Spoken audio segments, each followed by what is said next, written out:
Kembali dari dunia abadi. Audiobook, novel silat. Episode 114. Ya, itu adalah lelang bawah tanah yang dijalankan secara diam-diam oleh keluarga Situ, keluarga perantara dari sekte aneh. Konon lelang bawah tanah ini sudah ada sejak era dinasti Qin.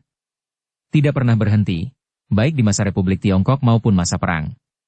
Sejauh ini, tampaknya sudah ada 180 lelang yang diadakan, dan selalu ada banyak barang antik yang dilelang di setiap acara. Kudengar bahkan segel giok kekaisaran Kaisar Qin juga merupakan salah satu barang yang dilelang kali ini. Kamu juga pernah mendengar tentang segel giok kekaisaran Kaisar Qin, bukan, saudara Tang? Tidak, aku belum pernah mendengarnya. Tang Xiu menggelengkan kepalanya. Apa sebenarnya itu?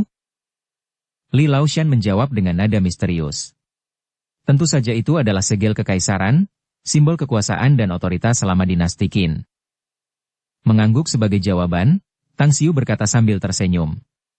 Namun, aku masih tidak mengerti sesuatu, Kakak Li. Dalam masalah seperti apa tepatnya kau ingin aku membantumu? Jika ini tentang uang, aku khawatir aku tidak bisa banyak membantu. Aku tidak sekaya dirimu. Ini bukan soal uang. Ini masalah keselamatan saya sendiri. Saya mempelajari sifat balai lelang ini saat pertama kali berpartisipasi di salah satunya 15 tahun lalu. Acara ini penuh dengan bahaya bagi pembeli yang menawar dan membeli barang antik yang sangat berharga. Mereka sangat mungkin menjadi sasaran. Anda sendiri sangat kuat dan anak buah Anda juga ahli yang hebat. Jika saya membawa Anda bersama saya yakin saya akan aman. Tang Xiu langsung mengerti, lalu berkata sambil tersenyum. Bisakah kau memberitahuku kapan tepatnya pelelangan itu akan diadakan? Pada tanggal 7 Oktober, kata Li Laoshan. Setelah berpikir sejenak, Tang Xiu mengangguk. Sejujurnya, aku juga sangat tertarik dengan lelang bawah tanah semacam ini. Baiklah kalau begitu. Aku akan pergi bersamamu saat waktunya tiba. Mendengar janjinya, Li Laoshan langsung gembira, lalu memberi isyarat kepada sekretaris wanita cantik itu. Setelah itu, dari tas kerja di tangan sekretaris wanita itu, ia mengambil sebuah kotak yang dibuat dengan sangat indah dan menyerahkannya kepada Tang Xiu. Apa ini? Tanya Tang Xiu setelah menerima kotak itu. Ada ekspresi aneh di wajahnya. Itu adalah sesuatu yang pernah didapatkan oleh kakak tuamu beberapa waktu lalu. Li Laoshan tertawa. Itu adalah ornamen giok berbentuk naga asli yang terbentuk oleh alam. Itu adalah hadiah dariku sebagai tanda terima kasihku. Terima kasih banyak. Tang Xiu tersenyum tipis, dan dengan lembut membuka tutupnya. Ketika matanya tertuju pada ornamen giok, cahaya merah yang menyilaukan tiba-tiba muncul, menyebabkan pupil matanya mengerut dalam sekejap dan menyebabkan dia tiba-tiba berdiri. Ada apa, saudara Tang? Li Laoshan bertanya dengan heran. Tidakkah kau melihatnya tadi? Tanya Tang Xiu setelah dia menoleh untuk melihat Li Laoshan. Lihat apa sebenarnya? Tanya Li Laoshan, bingung sekaligus ragu. Tang Xiu tidak menjawab, tetapi malah memusatkan pandangannya pada batu giok bening yang memiliki pola berbentuk naga merah di dalamnya. Detak jantungnya berdetak lebih cepat dari biasanya, dan kilatan ketidakpercayaan melintas di matanya. Itu adalah jiwa naga. Tanpa diduga, ada jiwa naga yang tersegel di dalam ornamen giok ini. Tang Xiu melepaskan indera spiritualnya dan meresapkannya ke dalam batu giok. Yang membuatnya sangat terkejut dan heran. Ada ruang spasial di dalam ornamen batu giok itu, dengan jiwa naga merah bercakar 9 yang terus-menerus berkeliaran di dalamnya. Jika itu hanya jiwa naga biasa dari ras naga, Tang Xiu tidak akan terkejut seperti ini. Namun, naga merah bercakar 9 sangat langka bahkan di dunia abadi. Yang lebih penting, naga merah bercakar 9 muda mampu mengalahkan naga emas bercakar 5 dewasa. Dalam hal berharga dan tangguh, naga merah bercakar 9 pasti akan berada di peringkat 3 teratas jika ada daftar peringkat di klan naga. Naga adalah salah satu ras terkuat di dunia abadi. Bahkan setelah menjadi Supreme, yang memiliki pengaruh dan kekuatan besar di dunia abadi, dia tidak berani memprovokasi ras ini dengan mudah. Siapa yang melakukan ini? Tidak disangka orang yang melakukan ini memiliki kemampuan sihir yang hebat, dan mampu menangkap naga merah bercakar 9 dewasa. Mengapa dia mengekstraksi jiwa naga dan menyegelnya di sini? Meskipun demikian, ini sungguh sangat beruntung proses pemotongan saat giok ini diukir tidak menyentuh ruang di dalam giok. Jika tidak, itu akan menyebabkan kehancuran ruang internal, bersama dengan jiwa naga di dalamnya. Diam-diam bersukacita dalam hati, cara Tang Xiu memandang Li Laoshan menjadi berbeda dari sebelumnya. Setelah terdiam beberapa saat, dia perlahan berkata, "Kakak Li, beri aku waktu 2 tahun. Aku akan memberimu kesempatan besar dalam 2 tahun. Tepatnya, itu akan menjadi keberuntungan besar." "Kesempatan besar? Keberuntungan besar? Apa yang kamu bicarakan?" tanya Li Laoshan dengan heran. "Aku belum bisa memberitahumu. Tapi kau akan mengerti dalam 2 tahun. Aku akan menerima ornamen giok ini, dan 2 tahun kemudian, anggap saja aku telah membalas budi," kata Tang Xiu. Berbicara dengan serius seperti itu membuatku agak canggung, saudara Tang. Li Laoshan melambaikan tangannya dan tersenyum. "Jika ada, menemaniku ke Beijing sama saja dengan membalas budiku. Sejujurnya, aku takut hadiahku ini terlalu tidak berharga, dan kau tidak akan merasa puas dengannya. Aku harus memberitahumu, ornamen giok ini sangat penting bagiku," kata Tang Xiu. "Benar. Objek ini sangat penting." Saat ini, Tang Xiu sudah mengalami hambatan dalam kemajuan kultivasinya. Selain itu, akan lebih sulit bagi kultivasinya untuk maju di masa depan juga.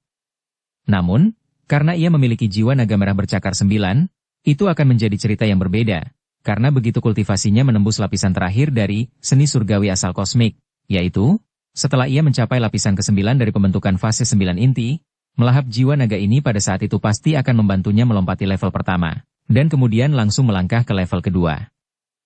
Tang Xiu sudah menganalisis dan mempelajari seni surgawi kejadian kosmik secara menyeluruh dan tahu bahwa begitu dia berhasil menembus ke tingkat kedua, itu setara dengan seorang kultivator biasa yang melangkah ke alam abadi.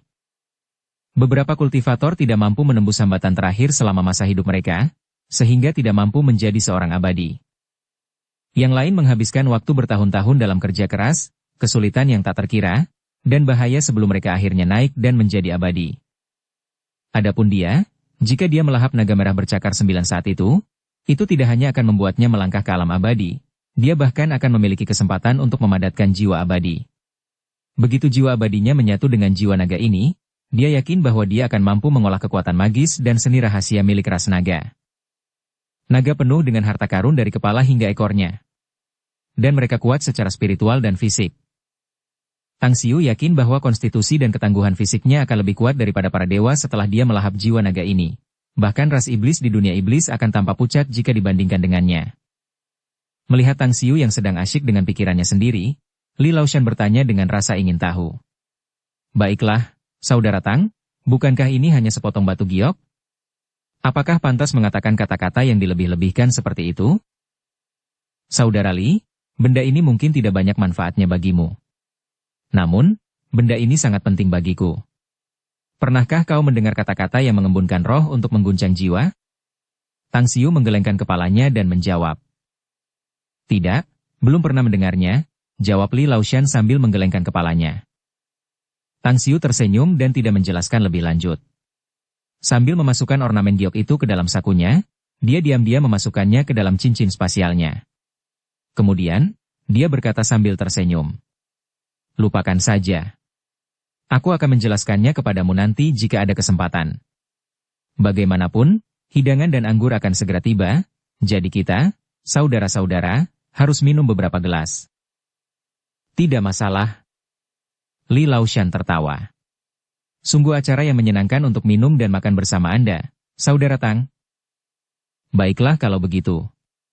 Bagaimana kalau menjelaskan lebih rinci masalah produk baja Anda?" tanya Tang Xiu sambil tersenyum. "Sejujurnya saya tidak mengerti mengapa dia mau mengambil produk baja Anda. Kau tahu, pihak lain memiliki pengaruh yang cukup kuat di Beijing. Dia mengambil produk baja milikku dan itu dibenarkan oleh hukum. Jadi beberapa pejabat pemerintah pasti diundang olehnya.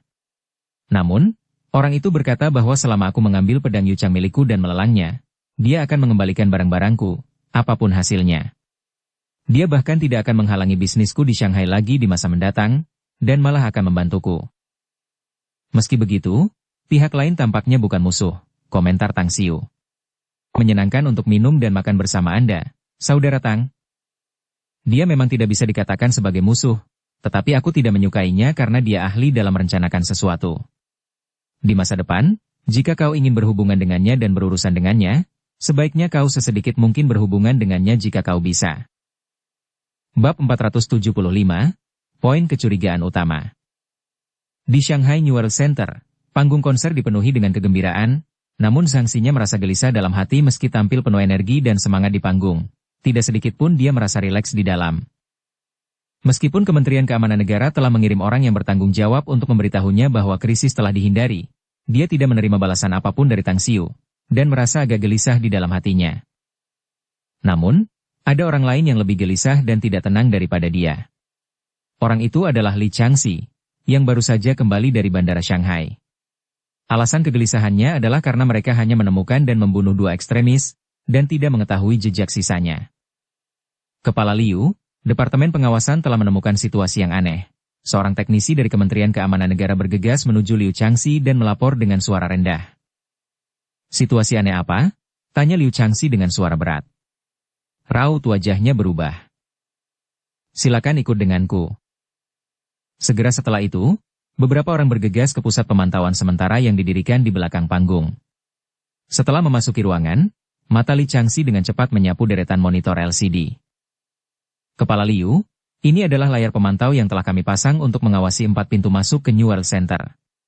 Coba lihat, teknisi memutar rekaman pemantauan, dan mengatur kecepatan pemutaran beberapa kali lebih lambat.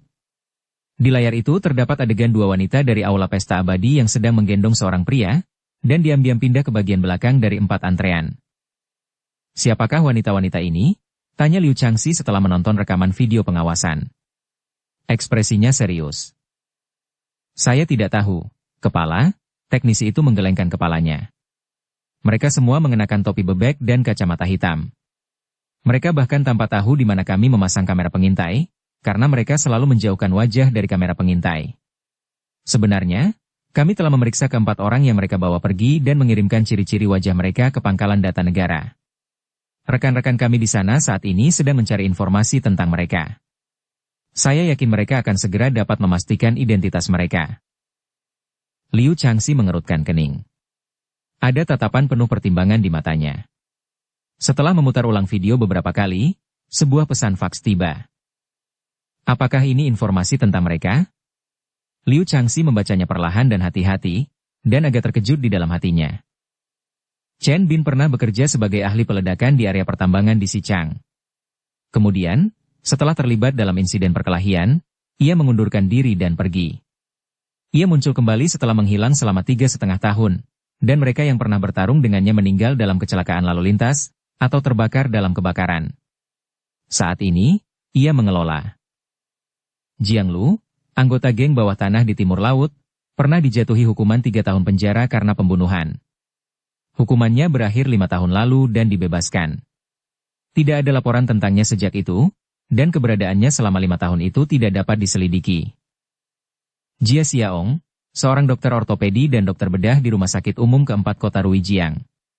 Seorang pria dengan kepribadian yang penyendiri dan eksentrik, dan tidak pandai berurusan dengan orang lain. Ia diduga dituduh melakukan malapraktik dalam sebuah insiden operasi 4 tahun lalu dan ditahan. Ia kemudian dipecat dari pekerjaannya dan menjadi pengangguran setelahnya. Liu Changxi membaca informasi itu dengan saksama, lalu menoleh ke arah teknisi dan bertanya dengan suara yang dalam. Informasi ini hanya melaporkan 3 orang. Bagaimana dengan orang ke-4? Tidak ada apa-apa tentang dia. Teknisi itu memaksakan senyum kecut. Kami telah membandingkan dan memeriksa wajahnya di bank data. Tidak ada informasi tentang dia, sepertinya dia datang entah dari mana. Liu Changxi merenung sejenak, lalu segera berkata. Hubungi Departemen Transportasi. Suruh mereka mengirimiku semua video pengawasan dalam radius 5 km di sekitar New World Center secepat mungkin. Setuju? Waktu berlalu dengan cepat. Konser Zhang Xinya akhirnya berakhir setelah 3 jam. Pada saat ini, Departemen Transportasi akhirnya mengirimkan lusinan video pengawasan. Ketuk, ketuk, ketuk. Pintu diketuk. Zhang Xinya masuk bersama 2 asistennya. Dia bahkan tidak sempat menghapus riasannya dan mengganti pakaiannya. Ketika dia dipersilakan masuk ke ruang pengawasan, dia buru-buru bertanya. Bagaimana situasinya? Apakah kalian sudah menemukan penjahatnya? Kami telah menembak dan membunuh 2 orang, dan sekarang sedang menyelidiki identitas dan keberadaan sisanya. Selain itu, meskipun konser telah berakhir, puluhan ribu penggemar masih meninggalkan lokasi. Petugas kami di luar saat ini sedang mengatur agar mereka meninggalkan lokasi dengan tertib. Baru setelah mereka benar-benar pergi, kami benar-benar dapat bersantai. Bagaimana dengan Tang Xiu? Bukankah dia bekerja sama denganmu untuk mencari keberadaan para penjahat itu? Tanya Zhang Xinya. Saya tidak tahu di mana dia saat ini. Liu Changxi menggelengkan kepalanya. Dia membantu menyelesaikan situasi di bandara Shanghai, lalu langsung pergi. Bukankah kamu temannya? Mengapa kamu tidak meneleponnya dan menanyakannya? Bandara Shanghai? Bagaimana situasi di bandara Shanghai? Mungkinkah di sana? Zhang Xinya bertanya dengan bingung. Ya, para ekstremis itu benar-benar gila. Bandara Shanghai juga? Liu Changxi mengangguk. Ah, lupakan saja. Jangan bahas itu. Singkatnya, kalau bukan karena Tang Xiu, kekacauan besar pasti sudah terjadi. Dia praktis telah menyelamatkan nyawa puluhan ribu orang malam ini. Menyelamatkan puluhan ribu orang? Zhang Xinya hanya merasakan hawa dingin di tulang belakangnya alih-alih merasa gembira. Dia hampir tidak dapat membayangkan betapa gila dan gilanya para ekstremis itu, untuk berpikir bahwa mereka secara tak terduga telah bertindak sejauh itu hingga membawa begitu banyak kerusakan dan kerugian bagi masyarakat. Berikan aku ponsel, pinta Zhang Xinya kepada asisten yang datang bersamanya. Dia menelepon Tang Xiu dan mengetahui bahwa dia telah kembali ke kompleks Villa Blue Star sebelumnya. Dia segera mengatakan kepadanya bahwa dia akan mampir dan menemuinya nanti. Nona Zhang, ayo kita pergi bersama.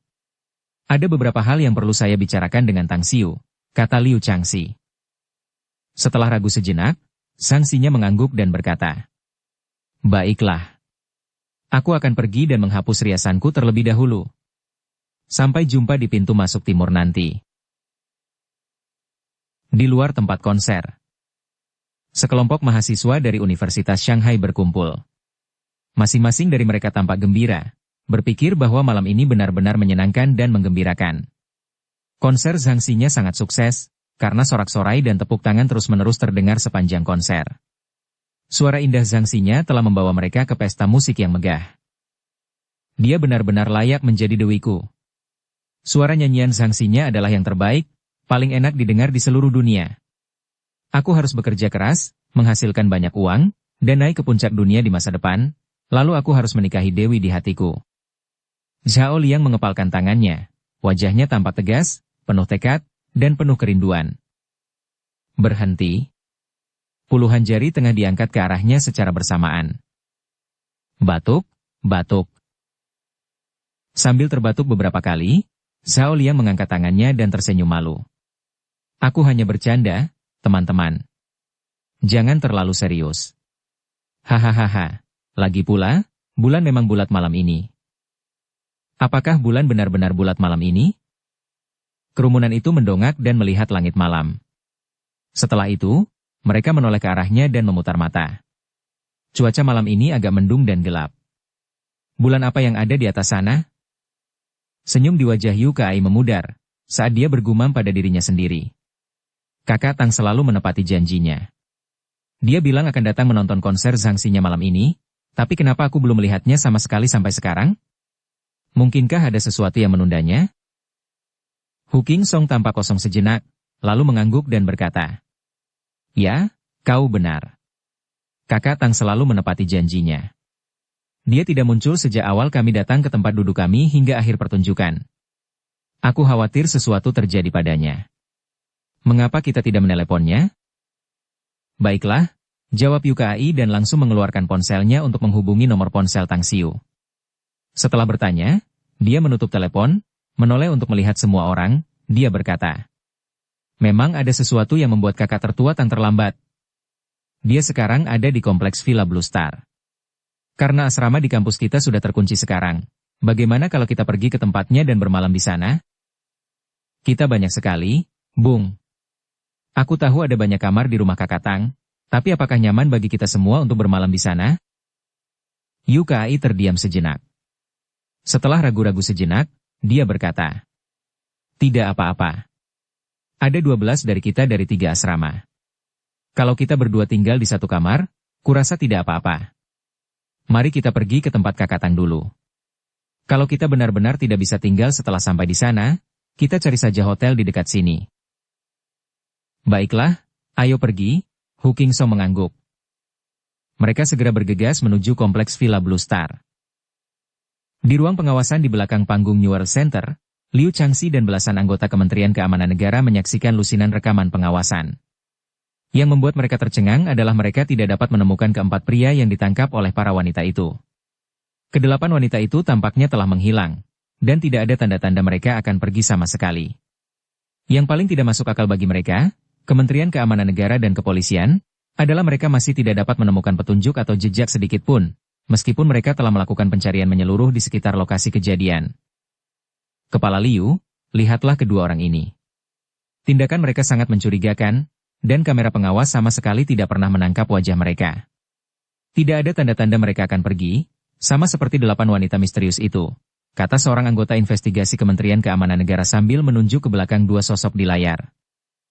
Liu Changxi dengan saksama menonton video tersebut selama lebih dari 10 detik.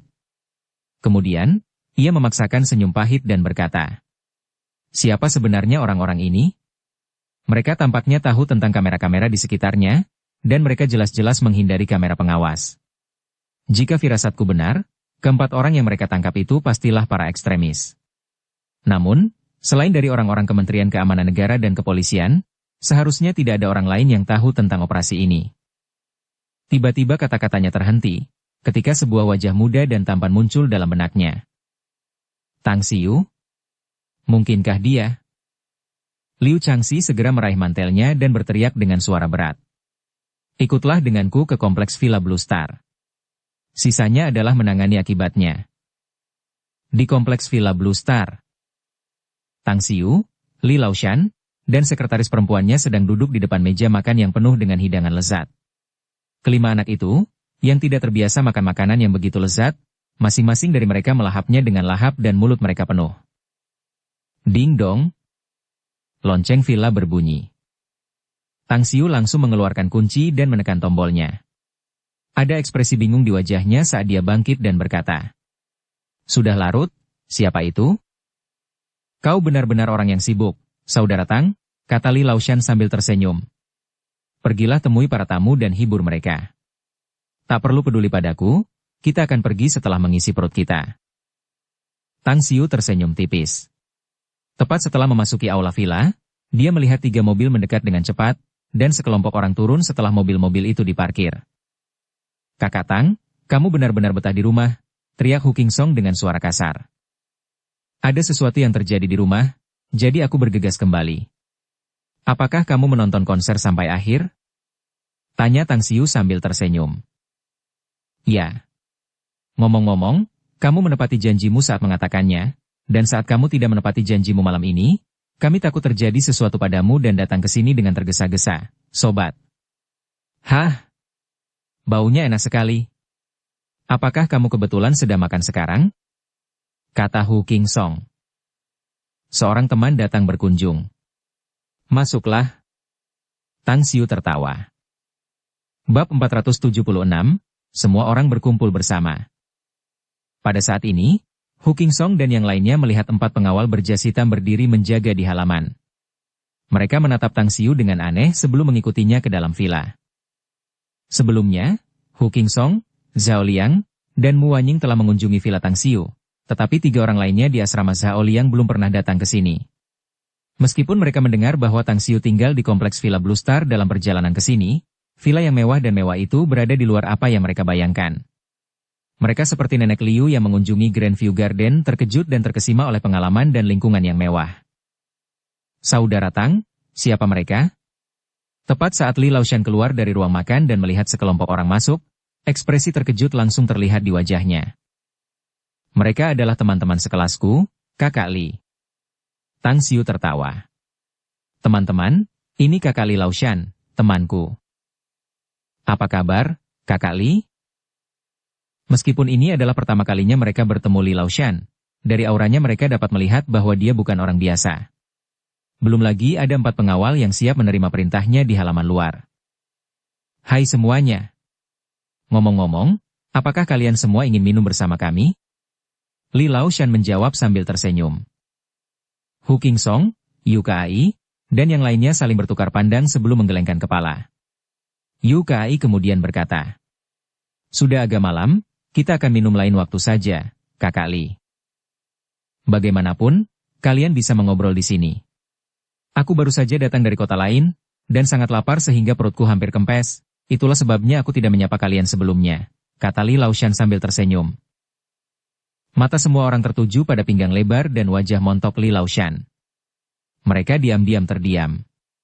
Pria itu gemuk sekali, tetapi dia masih mengatakan bahwa dia sangat kelaparan sehingga perutnya menjadi rata. Lalu, bagaimana dengan tubuhnya yang kecil? Baiklah, teman-teman. Duduklah dimanapun kalian mau. Tang Xiu melambaikan tangannya dan berkata sambil tersenyum. Setelah semua orang duduk di ruang tamu, Yu Kai berkata dengan tatapan ingin tahu. Kakak Tang, siapa sebenarnya Kakak Li ini? Keempat pria di halaman itu. Mereka seharusnya pengawalnya, kan? Dan wanita cantik yang baru saja keluar bersamanya, kemungkinan besar adalah sekretaris atau ajudannya. Matamu bagus sekali, kawan. Tang Xiu mengacungkan jempol padanya dan berkata sambil tersenyum. Kakak Li adalah orang utara, dan juga seorang bos besar dalam bisnis baja. Ekspresi wajah Hu Qingsong tiba-tiba berubah, saat dia berseru. Aku ingat dia. Tidak heran aku pikir dia tampak familiar. Li Laoshan adalah seorang taipan dalam bisnis baja di timur laut dengan aset miliaran dolar. Dia benar-benar orang penting.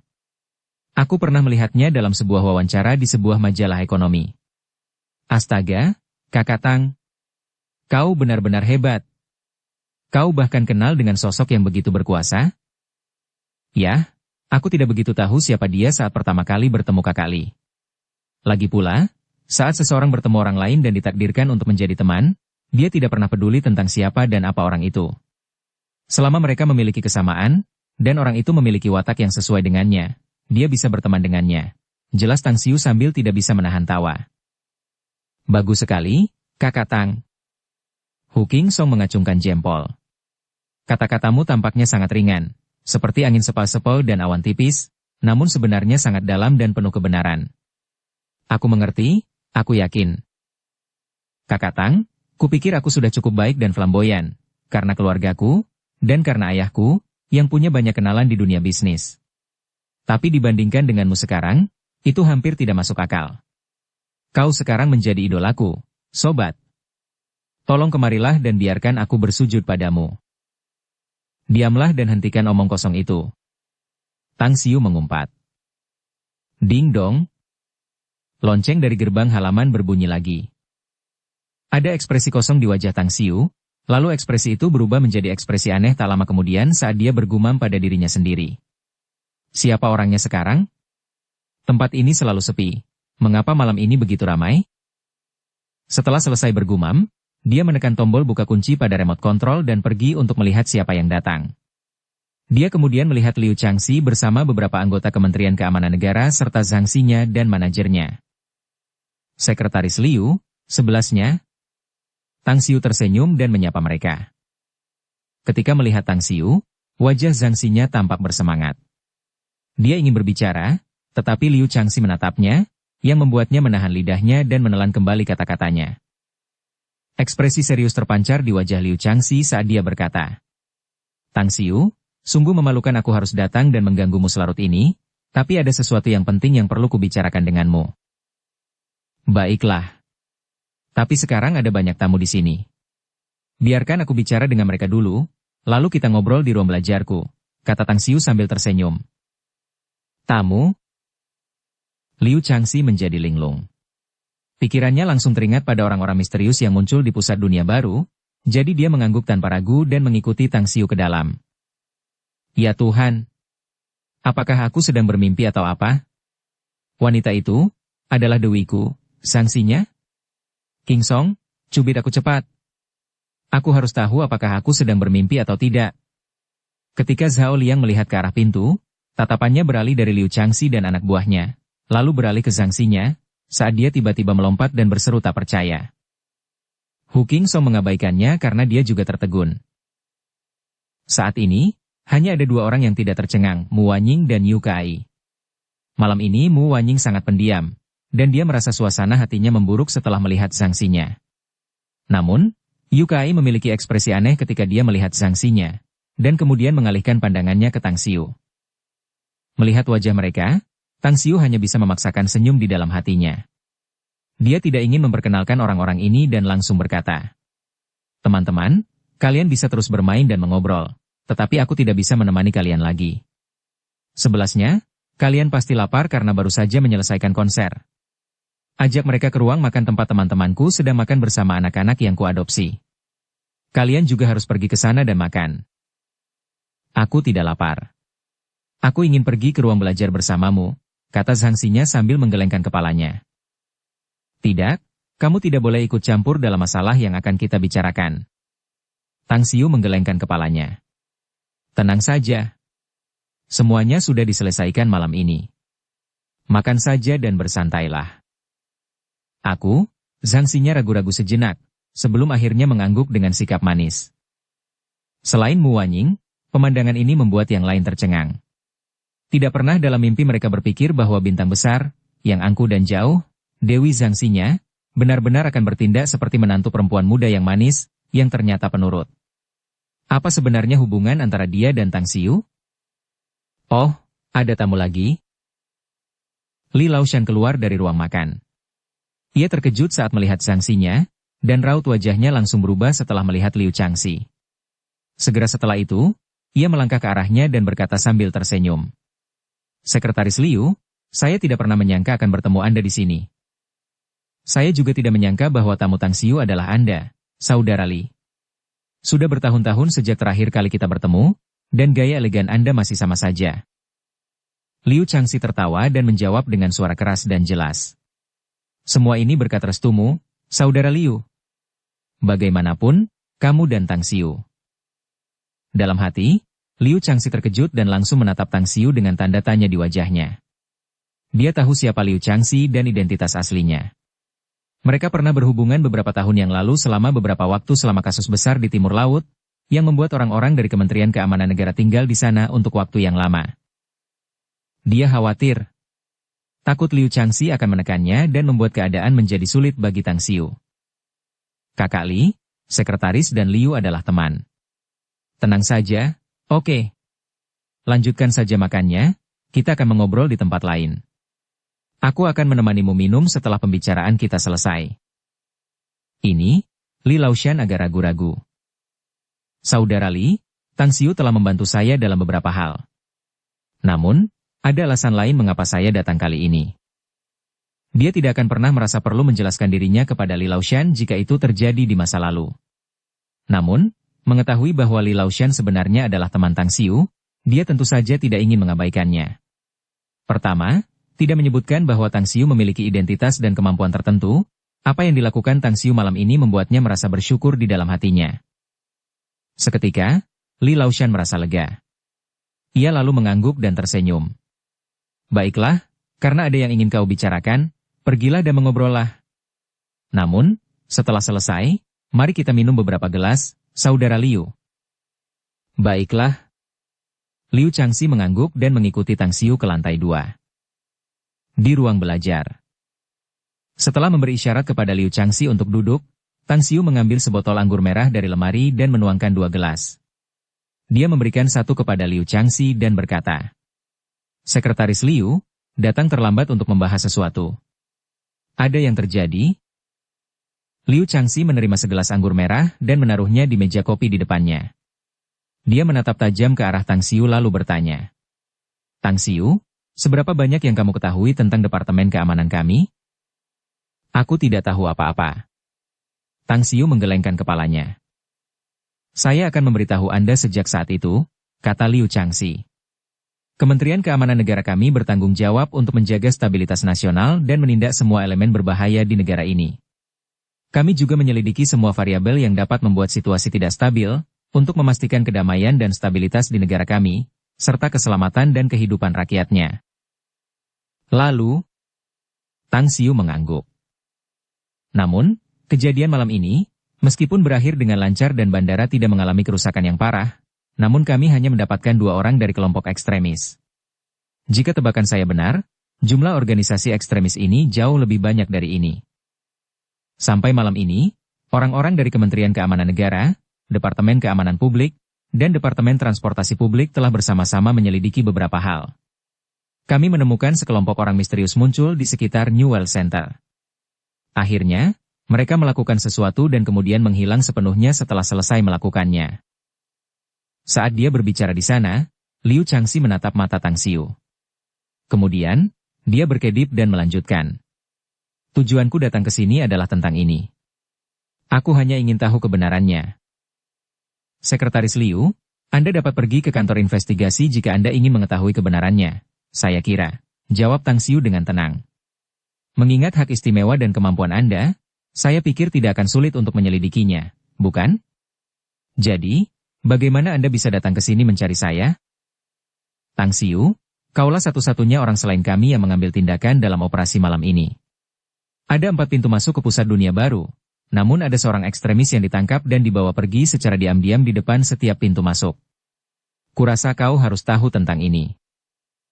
Aku benar-benar tidak tahu apa yang kamu bicarakan, kata Tang Xiu sambil sengaja mengernyitkan alisnya. Liu Changxi menatap tajam ke arah Tang Xiu dan berbicara sambil menekankan setiap kata. Tang Xiu, kita semua adalah orang-orang yang cerdas dan bijaksana di sini. Apakah kamu ingin memberitahuku? Atau apakah kamu ingin agar mata Kementerian Keamanan Negara tertuju padamu untuk menemukan orang-orang itu? Dukung channel Novel Silat dengan subscribe, follow, like, komen dan share. Bab 477, Ancaman. Tidak ada rasa takut di wajah Tang Xiu setelah Liu Changxi mengatakan itu. Dia tampak agak tenang dan tidak terganggu, dan menjawab tanpa nada getir atau lesu. Saya benar-benar tidak tahu apa yang Anda bicarakan, Sekretaris Liu. Namun yang saya yakini adalah Anda mengancam saya. Anggap saja aku mengancammu, kata Liu Changxi dengan serius. Setelah terdiam beberapa saat, Tang Xiu tiba-tiba tersenyum dan berkata, Kau tahu, aku adalah orang yang sangat pemalu. Dan hal yang paling kutakuti adalah menghadapi masalah. Namun, kelebihanku adalah aku tidak pernah takut menghadapi ancaman. Kau mungkin seseorang dari Kementerian Keamanan Negara, tetapi aku khawatir kau harus memikirkan konsekuensi dari membuat masalah untukku tanpa alasan. Hehehe. Keluarga tak mungkin lebih lemah dari kita di masa lalu, tetapi unta yang kurus masih lebih besar dari kuda. Kau juga harus memahami fakta ini. Kamu, ekspresi Liu Changxi berubah, dan ada ekspresi marah di matanya. Dulu dia selalu mengancam orang lain, tetapi sekarang Tang Xiu yang mengancamnya. Fakta yang paling penting adalah bahwa ancaman Tang Xiu tidak dapat disangkal, dan sangat efektif. Meskipun dia adalah seseorang dari Kementerian Keamanan Negara, dia dapat melihat lebih jelas daripada orang lain tentang aspek politik. Begitu keluarga tak mengerahkan kekuatan mereka, masalah yang mungkin akan dia hadapi mungkin akan besar, bahkan jabatan dan pekerjaannya akan dipertaruhkan. Dia terdiam selama 2 menit sebelum akhirnya tersenyum getir. Aku baru menyadari bahwa aku tidak bisa melihat apa yang kamu lakukan, Tang Xiu. Jika aku tidak tahu bahwa kamu baru berusia 20-an, aku akan mengira kamu adalah rubah tua yang berpengalaman. Bagaimanapun, aku minta maaf. Aku harap kamu bisa melihat kesulitan yang sedang kuhadapi. Aku tidak bisa tidur dan makan dengan tenang jika aku tidak bisa menyelidiki masalah ini secara menyeluruh.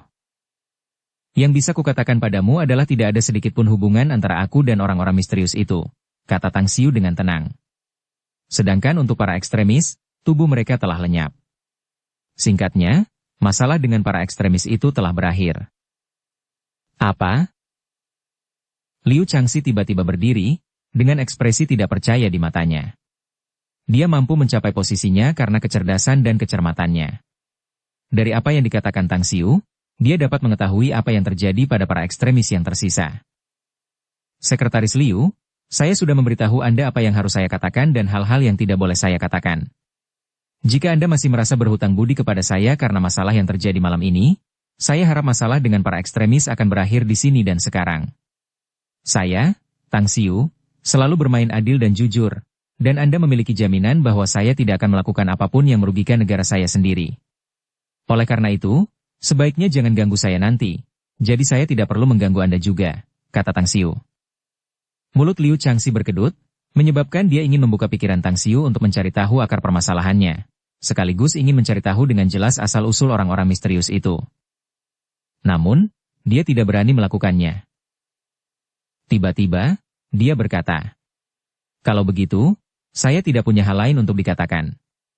Namun, saya ingin Anda mempertimbangkan kembali untuk bergabung dengan Departemen Keamanan kami. Saya sungguh berharap Anda dapat bergabung dengan kami lebih awal jika memungkinkan, dan melakukan sesuatu untuk negara. Sudah kubilang dengan sangat jelas sebelumnya bahwa aku tidak akan mempertimbangkan untuk bergabung dengan jurusan manapun sebelum lulus kuliah, bukan?" Tang Xiu melambaikan tangannya dan menjawab. Sambil tersenyum paksa, Liu Changxi menjawab. "Jangan bilang kau tidak tahu bahwa semakin besar kemampuan, semakin besar pula tanggung jawab yang harus dipikul, Tang Xiu. Kemampuan khususmu adalah yang kami butuhkan." Sekretaris Liu, saya percaya bahwa dunia ini memiliki keajaiban dan keajaiban yang tak terbatas.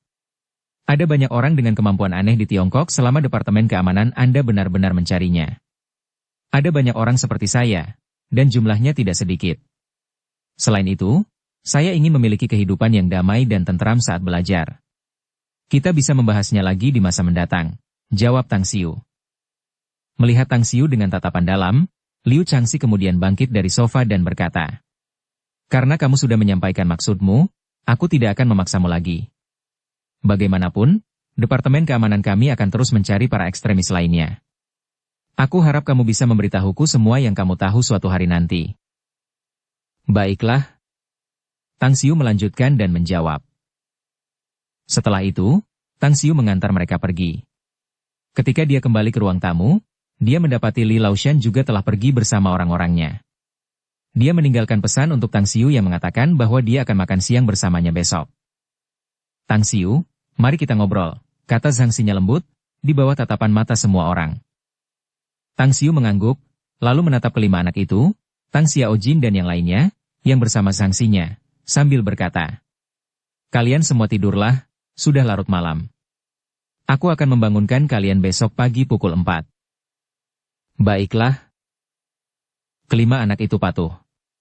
Meskipun mereka baru bertemu Zhang Xinya saat makan malam dan menyukai sikapnya yang lembut dan baik, mereka tetap mendengarkan perintah Tang Xiu dan kembali ke kamar masing-masing untuk tidur.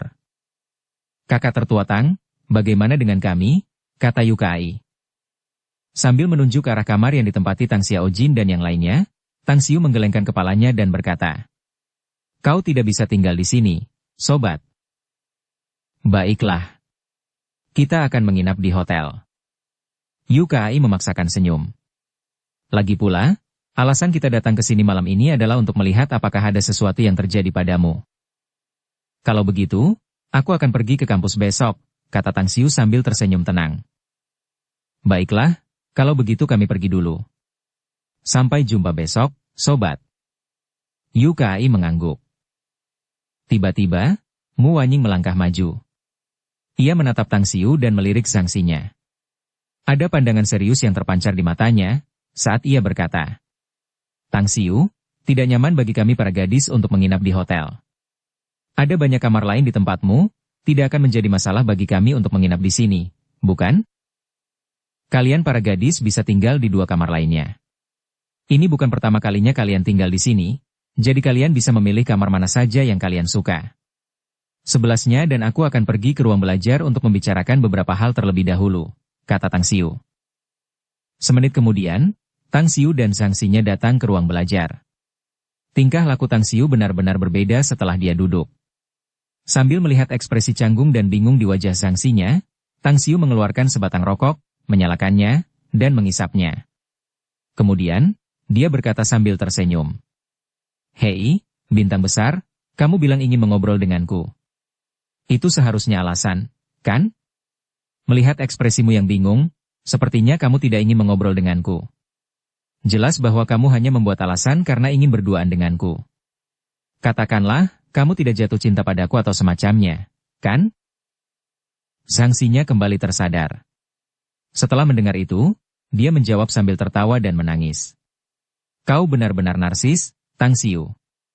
Meskipun aku sedikit mengagumimu, masih terlalu dini untuk jatuh cinta, loh. Hanya saja aku sedang memikirkan beberapa hal." "Apa?" tanya Tang Xiu sambil tersenyum. Senyuman muncul di sudut mulut Zhang Xinya saat dia bertanya. Menurutmu apakah aku cantik, atau Mu Wanying yang lebih cantik? Karena kamu bertanya, aku pasti akan mengatakan bahwa kamu cantik. Jika orang yang bertanya kepadaku adalah Mu Wanying, aku pasti akan mengatakan bahwa dia juga cantik. Jika kalian berdua hadir bersama, tentu saja aku akan mengatakan bahwa kalian semua adalah wanita cantik. Zhang Xinya menatap Tang Xiu dengan mata putih yang menggoda dan menawan, lalu berkata dengan ketus. Kalian semua memang sama saja. Orang-orang munafik, dan tidak pernah ada kebenaran dalam ucapan kalian. Ya ampun, bukannya aku tidak ingin mengobrol dengan menyenangkan, ya kan? Tang Xiu tidak bisa menahan tawanya sendiri. Wanita memang picik. Tidak mungkin aku menyinggung wanita cantik juga. Setelah mengatakan itu, Tang Xiu tiba-tiba tercengang. Dia menyentuh mulutnya sendiri tanpa dia sadari, dan tampak sedikit terkejut. Dia baru menyadari bahwa empati dan kecerdasan emosionalnya tampaknya semakin tinggi, atau lebih baik. Itu karena ide untuk mengatakan kata-kata itu tadi tidak akan terlintas di benaknya, pasti. Mungkinkah? Apakah karena dia terpengaruh oleh Yu Kai dan Hu Qingsong karena menghabiskan banyak waktu bersama? Adapun Zhang Xinya, dia tidak lagi menyinggung topik ini, dan malah bertanya. Apa yang sebenarnya kamu lakukan malam ini, Tang Xiu? Sekretaris Liu selalu sangat tertutup dan hanya menjawab dengan beberapa kata setiap kali aku bertanya kepadanya. Para ekstremis itu terlalu menakutkan. Apakah mereka semua dihukum atau semacamnya? Ya, mereka semua telah dihukum dengan pantas, jawab Tang Xiu. Dengan ekspresi rumit di wajahnya, Zhang Xinya ragu sejenak sebelum bertanya. Tang Xiu, bisakah kamu menuruti permintaanku? Katakan saja. Tang Xiu mengangkat bahu dan berkata sambil tersenyum. Masyarakat zaman sekarang diatur oleh hukum. Aku mungkin tidak tahu perbedaan antara duniamu dan dunia tempatku tinggal, tetapi aku ingin membujukmu untuk tidak membunuh siapapun secara sewenang-wenang. Kau sendiri adalah individu yang sangat kuat, dan ada juga beberapa orang sepertimu yang juga sangat baik. Namun, kau jauh lebih rendah dibandingkan dengan mesin-mesin besar yang dimiliki oleh negara ini. Aku takut suatu hari nanti, kau akan. Aku mengerti maksudmu. Aku mengerti. Tang Xiu tersenyum tipis. Tapi aku bisa dengan jujur mengatakan kepadamu bahwa mereka yang telah kubunuh adalah orang-orang yang pantas mati. Misalnya, insiden kali ini. Ada cukup banyak orang yang mati di tangan anak buahku, tetapi kedua belah pihak adalah Hal Gojo, dan tangan mereka berlumuran darah. Jika bukan karena anak buahku, mungkin konsermu akan menjadi neraka di bumi, setidaknya puluhan ribu orang akan terbunuh. Banyak sekali turis juga akan terbunuh di bandara. Ngomong-ngomong, mari kita kembali ke orang-orang yang kubunuh ketika aku berada di Hong Kong. Alasan aku membunuh mereka adalah karena kebanyakan dari mereka telah mengambil nyawa manusia, dan banyak sekali orang telah dilukai oleh mereka. Aku akan membunuh orang jahat jika aku bisa menyelamatkan banyak orang baik. Sekarang katakan padaku, apakah menurutmu aku harus membunuh mereka atau tidak? Tapi, bukankah ada polisi? Tanya Zhang Xinya. Ya, memang ada polisi. Namun, mengapa orang-orang itu masih hidup dengan baik sebelum aku membunuh mereka? Mereka telah melakukan segala macam kejahatan, bukankah mereka pantas dihukum? Sela Tang Xiu. Ini, Zhang Xinya terdiam. Tang Xiu menghisap rokoknya dan berkata sambil tersenyum. Sebelasnya, santai saja. Niat baik dan kebaikanmu, aku bisa merasakannya. Aku hafal dan aku hidup dengan kode untuk tidak pernah menyakiti orang baik. Tidak hanya itu, aku juga akan melakukan yang terbaik untuk membantu mereka. Namun, untuk orang jahat yang tidak terungkap oleh berita apapun, aku akan membunuh mereka. Namun, begitu ada kemungkinan untuk mengungkap berita tentang mereka, aku secara alami akan memikirkan metode lain, seperti menambahkan bahan bakar ke api sehingga hukum dapat memberikan keadilan kepada mereka. Zhang Xinya menghela napas lega. Senyum muncul di wajahnya yang tanpa celah, saat dia mengangguk dan berkata, kamu tahu betul apa yang ada di dalam hatimu. Aku juga menyadari bahwa kamu telah membantuku berkali-kali, dan kamu juga orang yang penting seperti lulu di hatiku. Karena itu, aku sangat menghargai kamu. Tang Xiu mengangguk sambil tersenyum, lalu tiba-tiba bertanya. Mengapa Ouyang Lulu begitu pendiam malam ini? Melihat wataknya, dia seharusnya ada di sini, kan? Bab 478, Obrolan Malam. Lulu meneleponku sebelum konser dimulai, kata Zhang Xinya sambil terkekeh. Dia bilang ada masalah mendesak yang harus dia tangani, jadi dia tidak bisa datang ke konserku. Namun, dia berjanji akan datang menemuiku setelah konser. Dia juga tahu bahwa aku akan datang ke tempatmu, dan akan segera kembali ke sini. Dia datang ke Shanghai tanpa menjelaskan tujuannya, dan hanya Tuhan yang tahu apa yang sedang dia persiapkan secara rahasia. Apakah kamu tahu apa yang sedang dia lakukan? Tanya Tang Xiu. Entahlah. Dia hanya berkata bahwa aku pasti akan terkejut beberapa hari lagi, kata Zhang Xinya sambil menggelengkan kepalanya.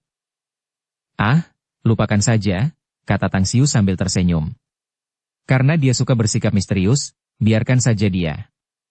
Lagi pula, malam masih siang, dan kita sudah membicarakan hal-hal yang ingin kau bicarakan.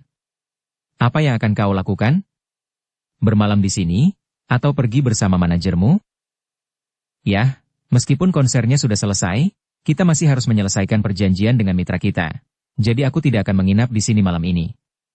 Tapi, karena Li Laoshan sudah memesankanmu untuk makan siang besok, jadi mari kita makan malam bersama besok malam. Baiklah. Aku baru sadar kalau akhir-akhir ini ada banyak jamuan makan malam istimewa. Baiklah. Kalau tidak ada hal yang tidak terduga terjadi besok malam, kita akan makan malam di aula pesta abadi.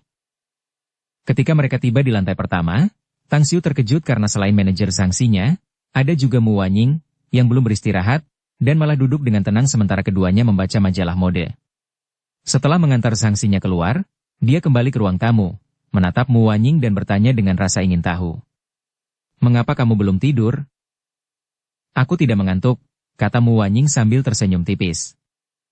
Tang Xiu duduk di seberangnya dan berkata sambil tersenyum.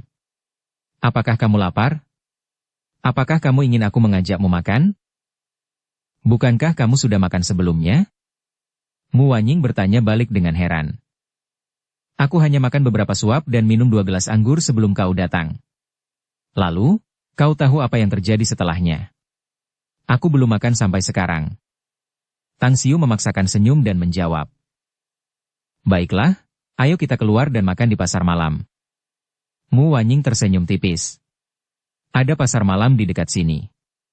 Barbecue di sana cukup enak, dan aku ingin minum bir malam ini karena aku sudah lama tidak minum. Apakah konser Zhang Xinya menyenangkan? Aku akan meminta Zhang Xinya untuk bernyanyi di KTV bersama kami agar kita bisa mengadakan konser terpisah jika kita punya waktu nanti, kata Tang Xiu sambil tersenyum. Mu Wanying menggelengkan kepalanya. Sebaliknya. Bukan saja aku tidak menikmatinya, jujur saja, itu agak membosankan. Alasan mengapa aku ingin minum adalah karena aku ingin meminjam minuman keras untuk menenggelamkan kekhawatiranku. Kekhawatiran? Tanya Tang Xiu penasaran. Orang bilang anak muda tidak pernah tahu seperti apa rasanya khawatir. Kenapa kamu khawatir tentang sesuatu saat kamu masih semuda ini? Ayo pergi saja. Kita ngobrol sambil jalan-jalan di pasar malam, kata Mu Wanying. 10 menit kemudian, Tang Xiu dan Mu Wanying tiba di jalan pasar malam terdekat. Meskipun sudah larut malam, jalan itu masih terang benderang dan ramai. Banyak pria dan wanita duduk di kios-kios barbecue terbuka di kedua sisi jalan, makan dan minum dengan riang di tengah obrolan dan tawa. Namun, kedatangan mereka tetap menarik perhatian banyak orang, dan sebagian besar perhatian mereka terpusat pada Mu Wanying. Bos, berikan aku 20 tusuk daging kambing, dan panggang lagi. Mu Wanying menyapa pemilik kios, lalu menarik Tang Xiu ke meja di sudut terpencil. Dengan ekspresi aneh, Tang Xiu bertanya. Kamu sepertinya tidak asing dengan tempat ini. Apakah kamu sering mengunjungi tempat ini? Aku sudah beberapa kali ke sini bersama teman-teman sekamarku. Mu Wanying menggelengkan kepalanya. Ini pertama kalinya aku ke sini selarut ini. Tang Xiu tersenyum dan memesan lagi. Ia lalu membuka 2 botol bir yang dikirim oleh pemilik kedai barbecue.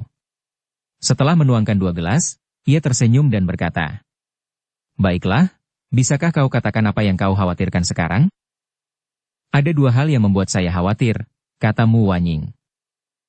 Apa sebenarnya itu? Tanya Tang Xiu penasaran. Pertama, menikah dengan seorang pria. Kedua, memasuki dunia bisnis, jawab Mu Wanying. Tang Xiu menatapnya dengan ekspresi aneh, dia terkejut. Wanying, kamu adalah wanita cantik nomor 1 di Beijing, dan juga bunga kampus pertama di Universitas Shanghai. Bagaimana mungkin kamu khawatir tentang pernikahan? Apakah kamu bercanda denganku? Kamu hanya perlu menjentikan jarimu dan barisan panjang pria akan mengantre untukmu. Mu Wanying menatap Tang Xiu dengan tatapan yang sangat dalam. Dia mengangkat gelasnya dan meminum bir di dalamnya. Setelah menjatuhkan gelas, dia berkata, "Hanya ada satu pria yang membuatku merasa senang sejauh ini, namun dia memiliki banyak wanita cantik di sekitarnya. Salah satu dari mereka membuatku merasa tertekan." "Siapakah orang ini?" tanya Tang Xiu dengan heran. Namun, setelah dia selesai berkata demikian, dia tiba-tiba menyadari sesuatu, dan langsung memaksakan senyum dalam hati.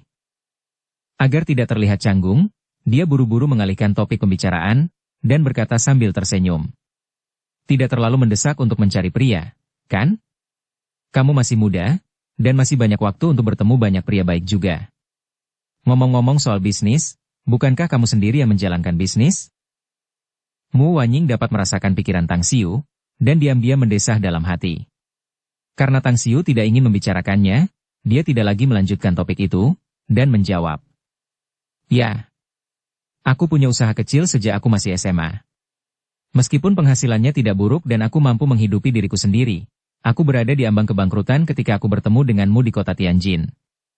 Aku juga berinvestasi di usaha lain selama liburan musim panas, dan seperti semua hal lain yang sangat sulit di awal, usaha ini juga sama saja."